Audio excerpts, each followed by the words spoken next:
감사합니다. 2026년 8월 23일 주님의 사랑을 느끼며 기쁨을 함께하는 주감사 교회입니다. 오늘의 말씀의 제목은 위기 속에서도 하나님을 믿으세요. 오늘의 말씀은 사도행전 23장 11절 말씀입니다. 그날 밤에 주께서 바울 곁에 서서 이르시되 담대하라. 내가 예루살렘에서 나의 일을 증언한 것 같이 로마에서도 증언하여야 하리라 하시니라. 아멘. 사도행전 23장 11절 말씀입니다. 사랑하는 성도 여러분, 오늘 우리는 사도행전 21장 후반부부터 23장까지 이어지는 숨 막히도록 긴박한 사도 바울의 예루살렘 순환기를 함께 살펴보고자 합니다. 우리가 성경을 단순히 옛날 이야기나 한 인물의 위인전으로 읽는다면 오늘 말씀은 그저 억울하게 누명을 쓰고 죽을 고비를 넘기는 한 사도의 기구한 고생담으로만 보일 것입니다. 사랑하는 성도 여러분, 우리가 신앙생활 하면서 마주하는 수많은 혼란과 위기를 해석하는 데는 두 가지의 시선이 있습니다. 하나는 인간의 시선으로, 곧 육신의 눈으로 바라보는 것입니다. 바울이 당하는 환난과 체포를 육신의 눈으로 보면 억울한 누명이자 뜻밖의 비극이며 재수 없는 사고에 불과합니다. 그러나 하나님의 시선인 구속사의 렌즈로 바라보면 이야기는 완벽하게 달라집니다. 바울이 겪는 모든 고난은 영광을 향한 층계입니다. 복음이 예루살렘이라는 작은 이 울타리를 넘어 땅끝이자 제국의 심장부인 로마로 뻗어 나가게 하려는 하나님의 치밀하고도 놀라운 섭리의 과정입니다. 오늘 우리는 바울이 마주했던 분노한 군중, 부패한 종교 지도자들, 그리고 40명의 암살단이 꾸민 치밀한 위협을 생생하게 목격할 것입니다. 동시에 다음과 같은 영적 질문을 던져 보아야 합니다. 왜 하나님은 사랑하는 종 바울을 이토록 극심한 고난 속에 내버려 두셨는가? 피투성이가 된 바울의 변명 속에 감추어진 진짜 복음의 정수는 무엇인가? 오늘 말씀을 통해 지금 이 시대 영적 예루살렘과도 같은 세상을 살아가는 우리 교회가 어떠한 믿음의 결단으로 일어서야 할지 깊이 깨닫는 은혜의 시간이 되기를 간절히 소망합니다. 첫 번째로 스데반의 자리에 선 바울입니다. 바울의 예루살렘의 순환은 아시아로부터 온 유대인들에 의해 폭발적으로 촉발됩니다. 반복되는 역사의 아이러지, 스데반과 바울입니다. 바울이 성전에서 정결의식, 결례의 기간을 거의 마쳐갈 무렵 오순절 절기를 지키기 위해 아시아에서 온 유대인들이 성전 안에서 바울을 발견합니다. 그들은 즉시 군중을 충돌질하면 이렇게 소리 높여 고발합니다. 사도행전 21장 28절입니다. 외치되 이스라엘 사람들아 도우라. 이 사람은 각처에서 우리 백성과 율법과 이곳을 비방하여 모든 사람을 가르치는 그 자인데 또 헬라인을 데리고 성전에 들어가서 이 거룩한 곳을 더럽혔다 하니. 사랑하는 성도 여러분, 이들이 바울에게 뒤집어 씌운 제목이 무엇입니까? 유대 사회에서 가장 무서운 이중 신성 모독 제목입니다. 하나님의 거룩한 율법을 해방했다는 것이고 이방인을 데리고 들어와 성전을 더럽혔다는 것입니다. 이것은 변명의 여지가 없는 신성 모독죄이자 현장에서 즉각 돌로 쳐 죽여야 하는 무서운 사형 제목이었습니다. 과거의 제약이 지르다. 우리는 여기서 무릎을 치며 구속사의 묘한 아이러니를 발견하게 됩니다. 이 두 가지 제목이 어디서 많이 본 제목 아닙니까? 과거 우리 주 예수님께서 십자가에 달리실 때, 그리고 초대교회의 위대한 첫 순교자 스데반 집사님이 재판을 받을 때, 악한 자들이 뒤집어 세웠던 바로 그 제목입니다.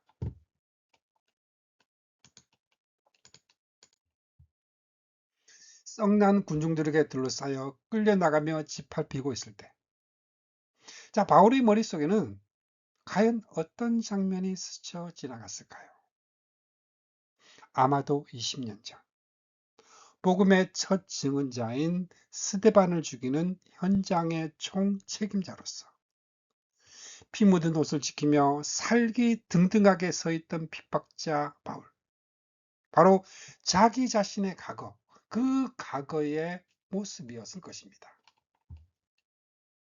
자신이 스데반에게 씌웠던 율법과 성전을 거스른 죄라는 동일한 제목으로 이제는 자신이 죽음의 자리에 서게 된 것입니다. 이것이 바로 십자가의 길을 걷는 사명자가 짊어져야 할 거룩한 흔적이자 역설입니다. 온 성이 소동하여 바울을 현장에서 때려 죽이려 할 때, 로마 군대의 천부장인 군사들을 끌고 급히 달려와 바울을 쇠사슬로 결박을 하고 구조해냅니다. 만약 천부장의 개입이 단 몇 분만 늦었더라면 바울은 틀림없이 스데반 집사님처럼 그 자리에서 처참하게 돌에 맞아 죽었을 것입니다. 보혈로 덮으신 은혜입니다. 그렇다면 여기서 한 가지 질문이 생깁니다. 하나님은 왜 스데반 집사는 돌에 맞아 죽도록 내버려 두셨으면서 바울은 로마 군대를 동원해서까지 기적적으로 살려주셨을까요? 하나님이 스데반보다 바울을 더 사랑하셨기 때문일까요?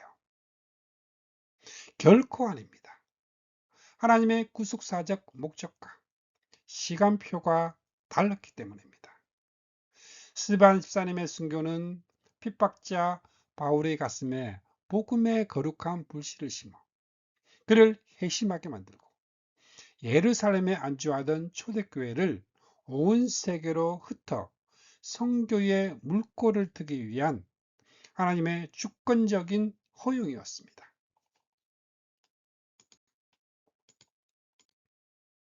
거룩한 흔적을 남기라.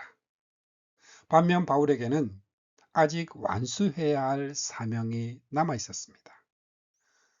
그는 세계 제국의 심장부인 로마로 가야 했고 황제 가이샤 앞에 서서 복음을 선포해야 하는 로마 선교의 사명이 남아 있었기에 하나님은 로마 군대의 쇠사슬에 묶여서라도 그를 반드시 살려내신 것입니다. 철저히 하나님의 시간표와 사명에 따라 움직이는 것이 바로 사명자의 인생입니다. 층계 위에서 입을 연 사도입니다. 절망의 사슬에 묶이다 온몸이 피투성이가 되고 두 쇠사슬에 묶여 영문 안으로 끌려가는 바울의 현실은 피의자로서 완벽한 절망이었습니다. 그러나 영문으로 올라가는 층계에 이르렀을 때 바울의 시선은 놀랍게 전환됩니다. 바울은 로마 천부장에게 생명을 구원하는 대신 저 분노한 백성들에게 말할 기회를 달라고 청합니다. 사도행전 21장 40절입니다. 천부장이 허락하거늘 바울이 층계 위에 서서 백성에게 손짓하여 매우 조용히 한 후에 히브리 말로 말하니라. 복음이 강단이 되다. 바울은 자신이 처한 비참한 현실을 본 것이 아니라 그 자리를 복음을 전할 수 있는 영광스러운 설교단으로 바라보았습니다. 영광의 복음을 외치라. 그는 쇠사슬에 묶여 피 흘리는 손을 들어 군중을 향해 손짓하고 그들에게 가장 친숙한 히브리 방언으로 복음을 증거하기 시작합니다. 사랑하는 성도 여러분, 우리의 삶이 아무리 쇠사슬에 묶인 것처럼 답답하고 고통스러운 자리라 할지라도 사명자에게는 그 자리가 곧 복음을 증거하는 층계 위의 영광스러운 강단이 됨을 믿으시길 바랍니다.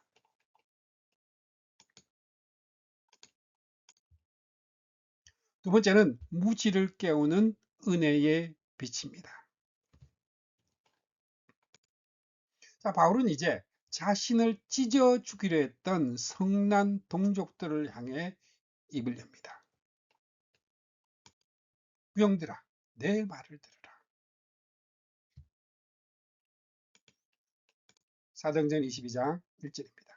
부형들아, 내가 지금 여러분 앞에서 변명하는 말을 들으라. 영적 무지에 갇힌 자입니다.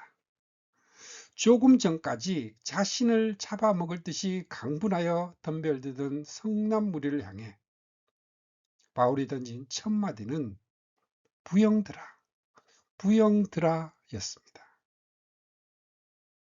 사랑으로 품는 십자가입니다. 놀랍게도 이 호칭은 과거 스데반 집사님이 자신에게 돌을 던지려는 자들을 향해 여러분 부형들이여 들으소서 말씀했던 호칭과 정확히 일치합니다. 여기서 부형이라는 말은 단순한 종교적 인사가 아닙니다.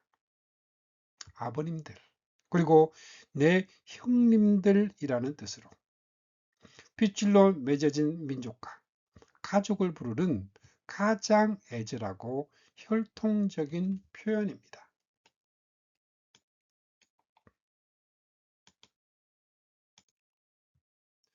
바울은 자신을 죽이려는 폭도들을 증오하지 않았습니다. 과거에 자신이 복음을 몰라 저토록 감기 어린 열심을 부렸듯 지금 진리를 알지 못해 핍박하고 있는 동족들을 향한 찢어지는 긍휼과 지극한 사랑으로 입을 연 것입니다. 바울은 그들과 자신을 철저히 동일시합니다. 나는 여러분과 같은 유대인입니다. 다소에서 났고 가말리엘 문화에서 엄한 율법 교육을 받았으며 오늘 여러분처럼 하나님께 열심히 있던 사람이었습니다.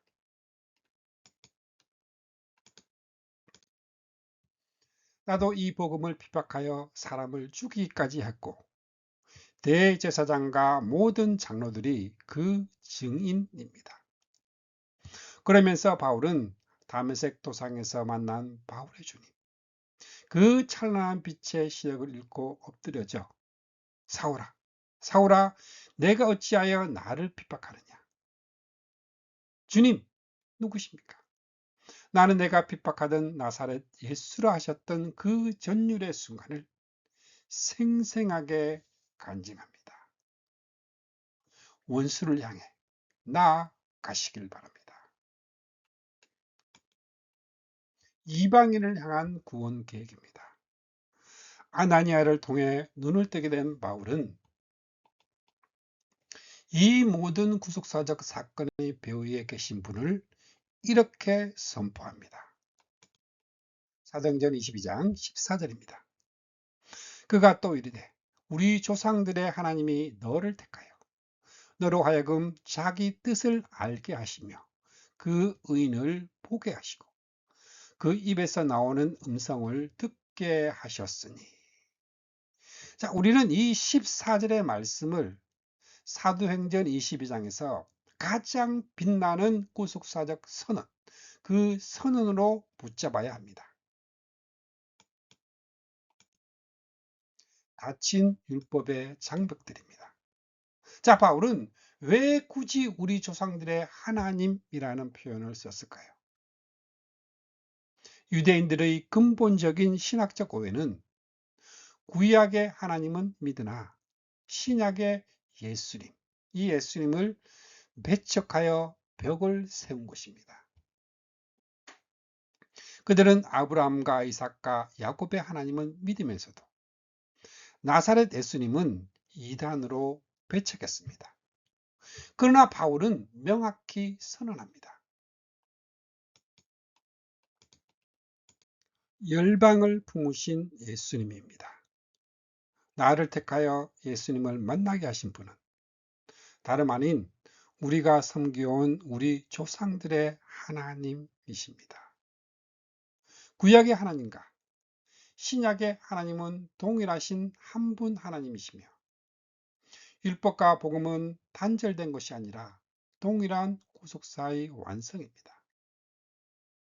그렇다면 조상의 하나님께서 바울에게 깨닫게 하신 하나님의 뜻, 그리스도의 비밀은 무엇이었습니까?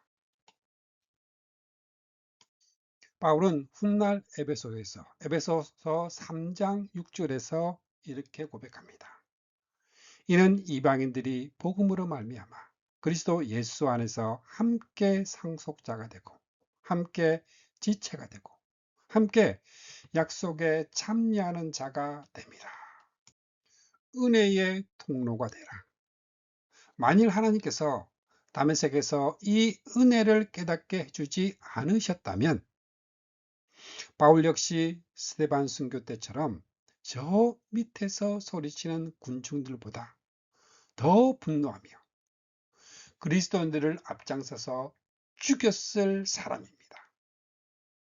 자신이 얼마나 흉악한 죄인이었는지를 철저히 깨달았기에 바울은 돌을 던지려는 저 폭도들을 불쌍히 여기며 이 위대한 은혜를 증언하고 있는 것입니다. 그러나 비극은 여기서 끝나지 않습니다. 바울이 주님의 명령을 인용하며 22장 21절입니다. 나더러 또 이르시되 떠나가라. 내가 너를 멀리 이방인에게로 보내리라 하셨느니라. 말하는 순간 조용히 경청하던 무리들의 분노가 다시 하산처럼 폭발합니다. 22절과 23절입니다. 이 말하는 것까지 그들이 듣다가 소리 질러 이르되 이러한 자는 세상에서 없애버리자.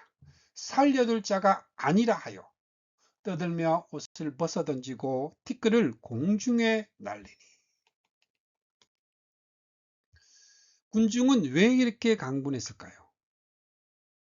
자신들만 구원을 받아야 한다는 배타적인 선민의식 때문이었습니다. 그들은 감히 이방인에게 하나님의 구원이 임한다는 사실을 견딜 수 없는 신성모독으로 여긴 영적 무지에 빠져 있었습니다. 하나님은 일찍이 시내산에서 모세에게 너희가 내게 대하여 제사장 나라가 되며, 제사장 나라라는 것은 이스라엘만 구원받겠다는 독선이 아니라 이스라엘을 축복의 통로로 삼아 온 열방과 이방인들을 구원을 하시겠다는 거대한 구속사의 청사진이었습니다. 이 구약 성경 전체에 흐르는 하나님의 마음을 알지 못했기에 그들은 예수님을 죽였고 이제 바울마저 죽이려 하는 것입니다. 사랑하는 성도 여러분, 우리 안에도 이런 유대인과 같은 배타성과 영적 무지는 없습니까? 나와 신앙의 스타일이 다르고 사회적 지위나 환경이 다르다고 해서 선을 긋고 벽을 치고 있지는 않습니까? 하나님의 구속사는 우리의 이 좁은 생각을 뛰어넘어 온 열방을 향하고 있음을 기억해야 합니다. 세 번째는 부패한 권력을 향한 애연자적 외침입니다. 이튿날 천부장은 도대체 유대인들이 왜 이토록 바울을 죽이려 하는지 그 실상을 알고자 제사장들과 온 사내들인 공회를 소집하고 바울을 그들 앞에 세웁니다. 해칠한 담을 향한 진노. 공회 앞에 선 바울의 첫마디를 주목해 보십시오. 강분한 군중들을 향해서는 부영들아 하며 자신과 그들을 혈통적으로 일체화했던 바울이 종교 지도자들 앞에서는 여러분 형제들아 부르며 냉정하게 거리를 둡니다. 사도행전 23장 1절입니다. 바울이 공회를 주목하여 이르되 여러분 형제들아 오늘까지 나는 범사의 양심을 따라 하나님을 섬겼노라 하거늘. 타락한 위선자들의 덫입니다. 이 선언 속에는 강력한 고발이 담겨 있습니다. 나는 하나님 앞에서 양심을 따라 살았지만 당신들 종교 지도자들은 지금 양심을 속이고 하나님의 뜻을 거역하고 있다. 단호한 선긋기였습니다. 이 뼈있는 외침에 양심이 찔렸던 대제사장 아나니아가 옆에 서 있는 사람들에게 명령합니다. 바울의 입을 치라. 거룩한 진노의 선포입니다. 하나님의 진리를 대언하는 입을 때리라는 무도한 명령에 바울의 입에서 불같은 예언자적 진노가 터져나옵니다. 23장 3절입니다. 바울이 이르되 해칠한다미여 하나님이 너를 치시리로다. 내가 나를 율법대로 심판한다고 앉아서 율법을 어기고 나를 치라 하느냐 하니. 목자 없는 양처럼 방황하던 이스라엘 백성들이 폭도로 전락한 것은 아나니아와 같은 타락한 종교 지도자들이 백성들을 잘못 가르치고 탐욕에 빠졌기 때문입니다. 타협 없이 질책하라.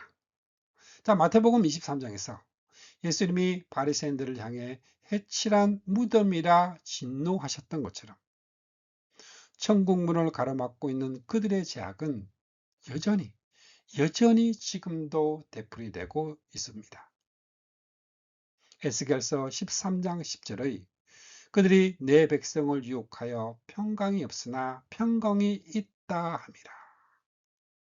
혹이 담을 쌓을 때에 그들이 해치를 하는도다 말씀처럼 바울의 분노는 개인적인 감정이 아니라 거짓 목자들을 향한 하나님의 거룩한 진노였습니다. 적을 흩으시는 부활의 신앙입니다. 거센 대적자들의 위협, 재판의 분위기가 험악해지자 바울은 공회 무리의 한쪽은 사두개인이요 한쪽은 바리새인인 것을 즉시 간파합니다. 그리고 공회 한복판에서 이렇게 외칩니다. 23장 6절 하반절입니다. 공회에서 외쳐 이르되 여러분 형제들아 나는 바리새인이요 또 바리새인의 아들이라. 죽은 자의 소망 곧 부활로 말미암아 내가 신문을 받노라. 자, 어떤 사람들은 바울이 이 위기를 모면하기 위해 공회를 이간질하는 꼼수를 부렸다고 비판하기도 합니다. 그러나 영적 전투의 현장을 아는 사람은 바울의 이 절박한 선언을 이해합니다.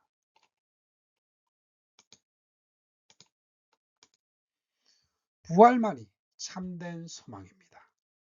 바울의 목적은 이간질이 아니라 사도의 본전의 사명인 예수 그리스도의 부활을 재판정 한가운데 툭 던져 넣는 것이었습니다. 바울은 자신의 무죄를 구걸하는 대신 기독교 신앙의 심장인 부활의 소망을 선포했습니다. 그러자 부활을 부인하는 사두개파와 부활을 인정하는 바리새파 사이에 거대한 분쟁이 일어났고, 바울을 해치려던 악한 세력의 결속은 하나님께서 주신 그 지혜 앞에 스스로 무너지고 말았습니다. 사랑하는 성도 여러분, 세상 한가운데 외치는 우리 주님의 자녀들이 되시길 바랍니다. 찬양 부르신 곳에서 듣겠습니다.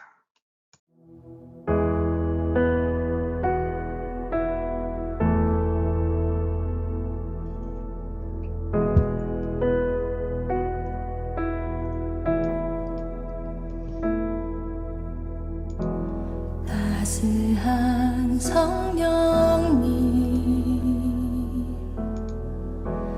마음으로 보내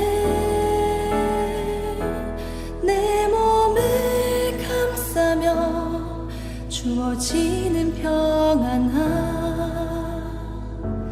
만족함을 느끼네.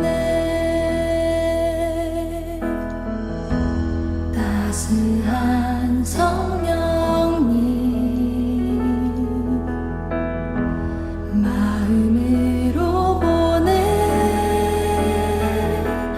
내 몸을 감싸며 주어지는 평안함 만족함을 느끼네. 부르신 곳에서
사랑하는 성도 여러분, 이제 말씀을 맺겠습니다.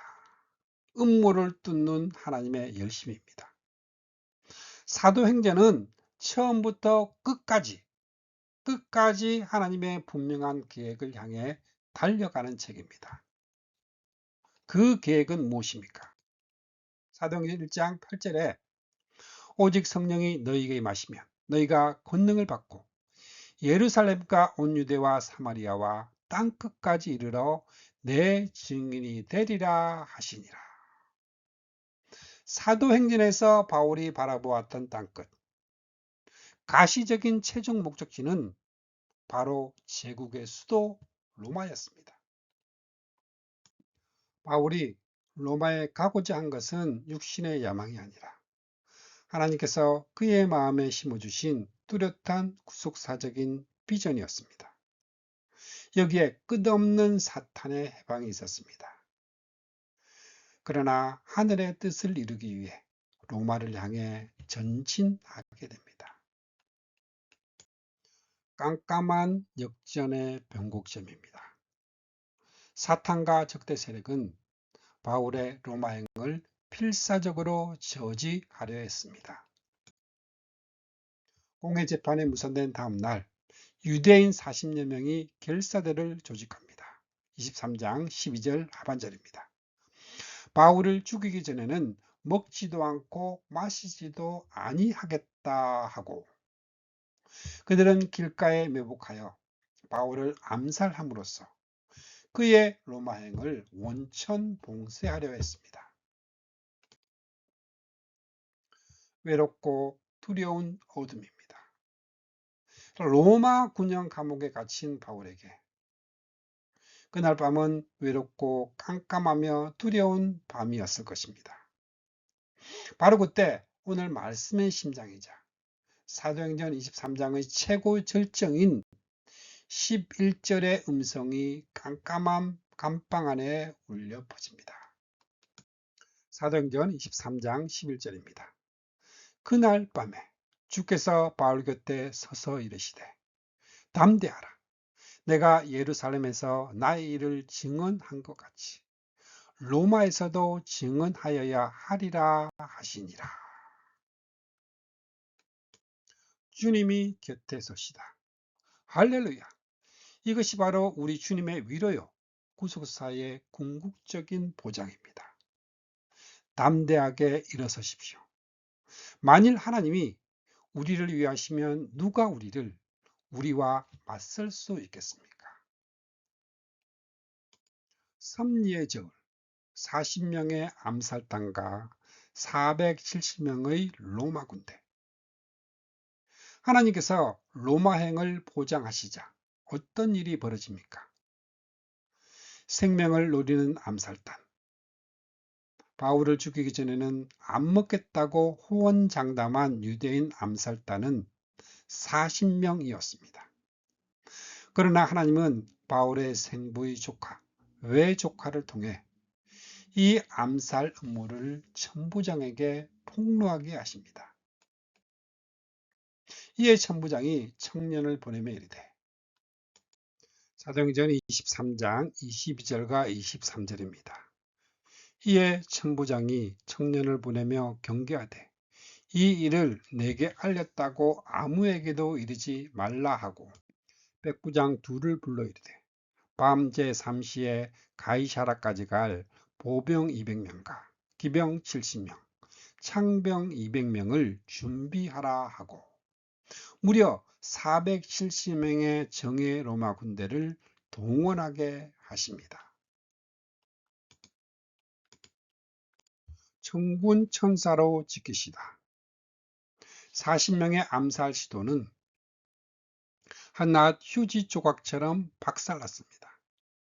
제수의 신분으로 끌려가는 것 같았지만 바울은 실상 470명 로마 군대의 철통 같은 호위를 받으며 사명의 목적지인 가이사라와 로마를 향해 안전하게 전진하게 된 것입니다. 섭리의 저울을 믿으라. 이 모든 것은 단순한 바울 개인의 신변 보호가 아니라 바울의 입에 두신 생명의 복음을 로마 황제 앞에 증거하게 하시려는 하나님의 맹렬한 열심이었습니다. 쇠사슬을 넘어 영원한 하나님의 나라로. 사랑하는 주감사교회 성도 여러분, 바울을 로마로 이끄셨던 그 위대한 구속사의 하나님이 지금 이 험난한 시대를 살아가는 바로 저와 여러분의 하나님이십니다. 현재 여러분의 삶을 짓누르는 고난들, 질병, 재정의 위기, 관계의 깨어짐이 있습니까? 40명의 암살자처럼 여러분의 목을 조여오는 인생의 위협 앞에서도 두려워하지 마십시오. 우리가 주님의 사명을 붙들고 십자가의 길을 걷고 있다면 여러분을 묶고 있는 고난의 쇠사슬은 도리어 복음의 진보를 이루는 영광스러운 층계가 영광의 나라로 이끄십니다. 깜깜한 밤, 여러분의 곁에 찾아오셔서 담대하라, 담대하라. 어깨를 두드려 주시는 주님의 음성을 듣고 이번 한 주간도 세상 속에서 최후 승리를 확신하는 모든 성도님들이 되시기를 감사하신 예수 그리스도의 이름으로 축복합니다. 아멘.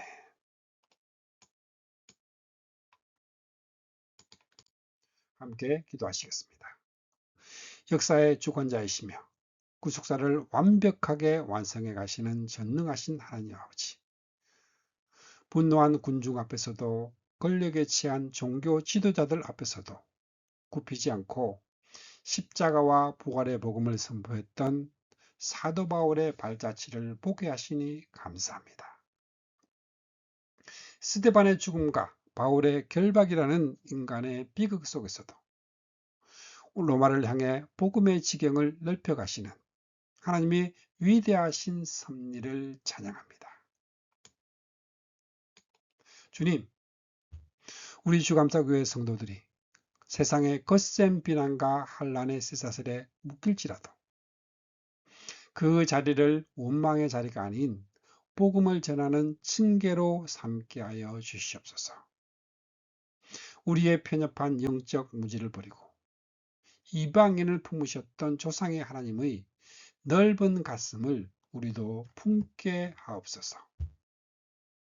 우리를 올가매려는 40명의 암살딸과 같은 세상의 위협과 삶의 고난 속에서도 깜깜한 밤 우리 곁에 찾아오셔서 담대하라, 어깨를 두드려 주시는 주님의 음성을 듣게 하옵소서. 하나님이 우리를 위하시면 아무도 대적할 자가 없음을 믿사오니 바울을 호위하여 예루살렘에서 로마로 이끄셨던 우리 성도들의 걸음을 영원한 하나님의 나라로 끝까지 인도하여 주시옵소서. 질병과 재정과 관계의 어려움으로 갇힌 감옥과도 같은 일상을 보내는 성도들에게 오늘 이 말씀이 생명의 능력이 되게 하실 줄 믿사오며 우리의 영원한 구원자 되시는 감사하신 예수 그리스도의 이름으로 기도드립니다. 아멘.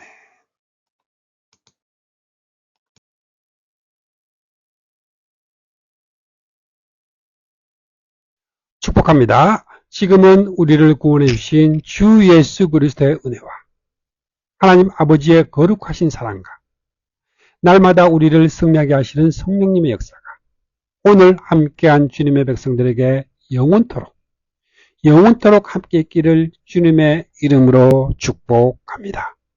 아멘.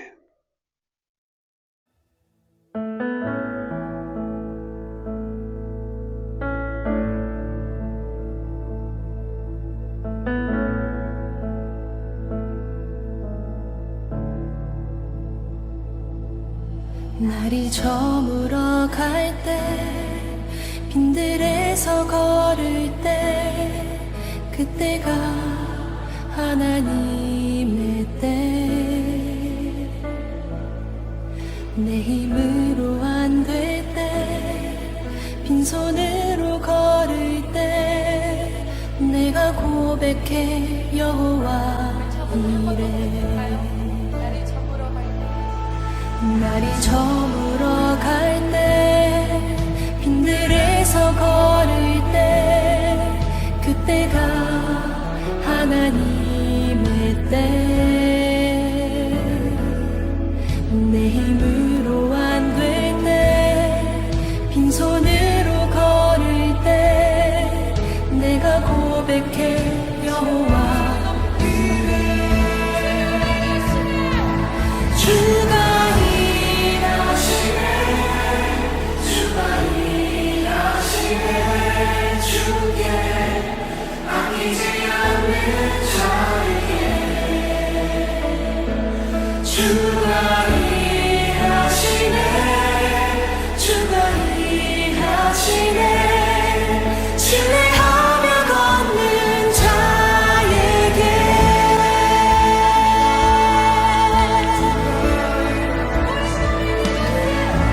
우리 모인 이곳에 주님 함께 계시네 누리네 아버지 은혜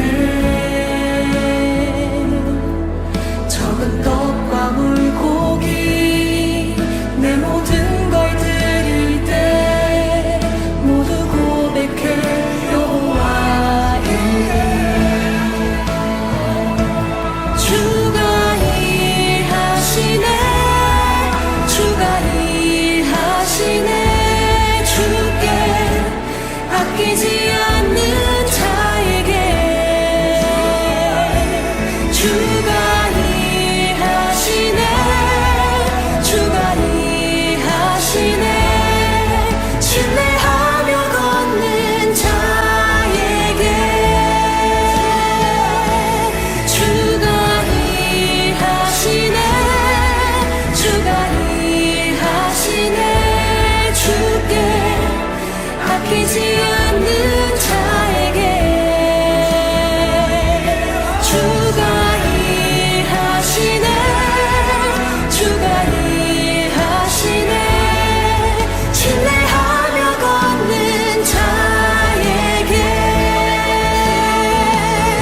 주가 일하시네 주가 일하시네 주께 아끼지 않는 자에게 주가 일하시네 주가 일하시네 신뢰하며 걷는 자에게 주가 일하시네 주가 일하시네 주께 아끼지